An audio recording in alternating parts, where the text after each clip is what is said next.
प्रिय भाई और बहनों, आज का शुभ संदेश के लिए आप सभी को हम स्वागत करते हैं। घोर अंधेरे में मैं जब खोया था, मन की वेदना से मैं जब रोया था। घोर अंधेरे में मैं जब खोया था, मन की वेदना से मैं जब रोया था। मेरे दर्द को सदा समझने वाला जयवंत होकर चलाता है वो। मेरे दर्द को सदा समझने वाला जयवंत होकर चलाता है वो। मेरा नाम पुकारेगा उस दिन, प्रभु यीशु जब वो आएगा।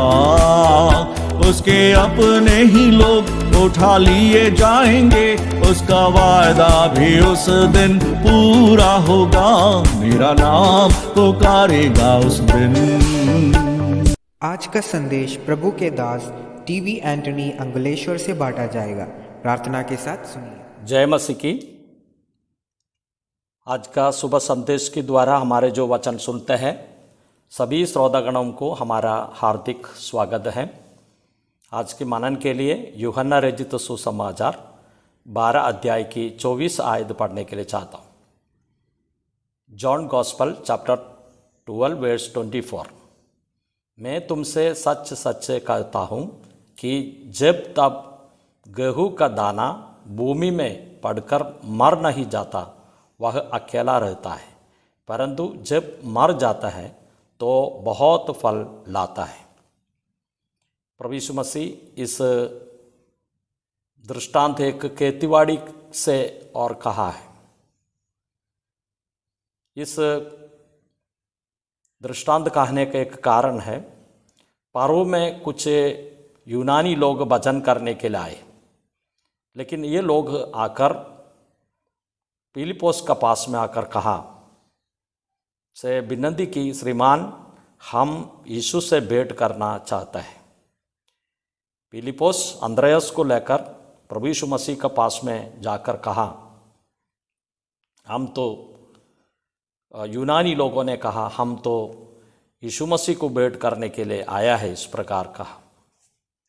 तो इस बातें सुनकर प्रभु यीशु मसीह ने इस प्रकार इस 24 आयत कहा, जब तक गेहूं का दाना भूमि में पड़कर मर नहीं जाता वह अकेला रहता है। आदम हवा का द्वारा इस पृथ्वी में पाप आए, पाप का द्वारा श्राप आए, श्राप से और यहाँ तो कांटा वाली पेड़ झाड़ उगने लगे।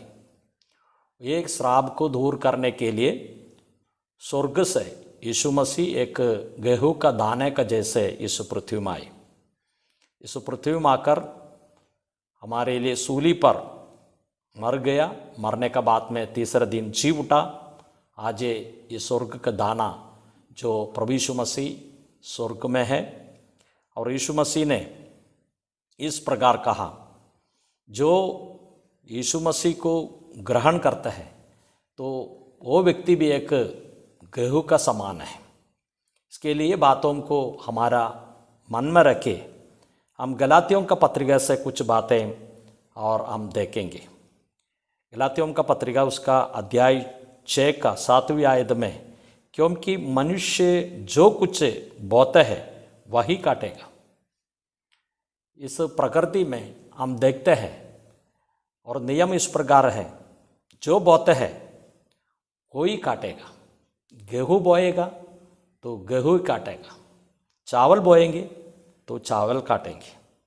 जिस प्रकार और प्रभु यीशु मसीह का द्वारा हमको जो मिला हुआ है उपदेश सत्य का जो वचन है वो हमारे में बोया जाता है, तो वही हमारे जीवन का द्वारा और काटेंगे। लेकिन हम अध्याय 6 का 8वीं आयत में पढ़ते हैं, क्योंकि जो अपने शरीर के लिए बोते हैं वह शरीर के द्वारा विनाश की काटनी काटेगा, और जो आत्मा के लिए बोते हैं वह आत्मा का द्वारा अनंत जीवन की काटनी काटेंगे। तो 2 प्रकार की बातें यहाँ हम तो लिखा हुआ है। इस 8वें आयत में जो शरीर का द्वारा विनाश काटनी होता है, शरीर के लिए बोते हैं, शरीर का इच्छा अभिलाष के लिए हम कुछ बोते हैं और उस प्रकार अपने जीवन में उसके ही खाटनी होएगा। लेकिन जो आत्मा के लिए बोते है वह आत्मा का द्वारा अनंत जीवन की काटनी काटेगी। हमारे जीवन में आत्मा का जो वचन अपने जीवन में बोएगा तो इसमें हम देखते हैं कि और आत्मिक जीवन, अनंत जीवन अपने पास में से काटेगा। तो एक बात इधर समझाता है, हम एक चावल नहीं तो एक गेहूँ हम बोते हैं, उसमें से वो पेड़ उग के आते हैं, उसमें से बहुत कुछ फल होता है। प्रभु यीशु मसीह भी इस प्रकार दृष्टांत में कहा, जो बोने वाला बोते हैं, जो अच्छा जमीन में गिरते हैं उसमें 30 गुना और 60 गुना और 100 गुना भी होता है।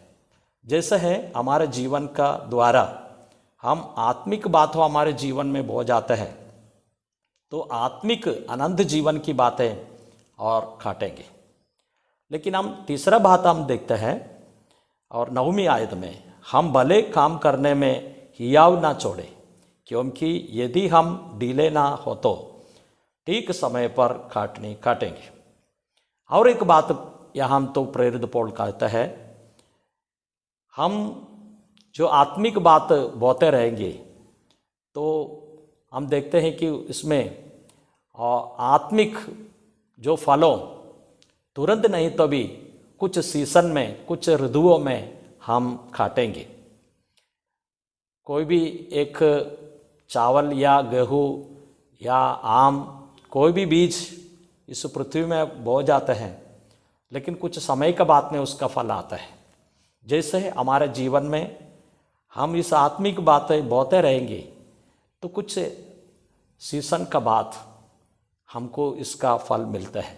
कभी कुछ 3 महीना, कुछ 6 महीना और 9 महीना, नहीं तो 1 साल के अंदर, जिस प्रकार हमारे जीवन में मिलेंगी। लेकिन एक बात इधर समझना, क्योंकि जो अपने शरीर के लिए बोते हैं वह शरीर के द्वारा विनाश की काटनी काटेगा। शरीर का इच्छा के लिए, शरीर का अभिलाषा के लिए, उसका सुख विलास के लिए हम जो कुछ करते हैं और उसका विनाश का काटनी तो काटेगा। इसलिए प्रिय भाइयों बहनों, इस वचन सुनने वाला जो प्रिय लोग हैं तो इस बातों को अपने मन में रखें। आप यीशु मसीह को अपने जीवन में उद्धारकर्ता तरीके, जो स्वर्ग का गेहूँ तरीके आपने स्वीकारा है क्या नहीं, तो आपका अंदर इस आत्मिक बीज और उगेंगे, छोटे पेड़ तरीके और बड़ा झाड़ तरीके भी और उगने वाला है, उसमें ज़रूर और फल निकलेंगे। एक गेहूँ में जैसे कितना दानों का कंसला होता है, जैसे उसका फल तो लाते हैं। अगर हम शरीर के लिए बोते रहेंगे तो अपने जीवन में विनाश की काटनी तो होगा। इसलिए हम आत्मिक बातों को बोते रहेंगे तो आत्मिक और अनंत जीवन की काटनी हमारे में होगा और कुछ फल हमको मिलते हैं और सीजन में कुछ ऋतुओं का बाद हमको मिलता है। प्रभु हमको सहायता करे। अगर आपका जीवन में इस प्रभु यीशु मसीह को स्वीकारा नहीं तो इस स्वर्ग का गेहूँ, जो स्वर्ग का काम इस पृथ्वी में लाने के लिए प्रभु आए हैं, आप ग्रहण कीजिए तो आपसे ये स्वर्गीय बातें हम निकलेंगी। प्रभु आपको सहायता करे। जय मसीह की।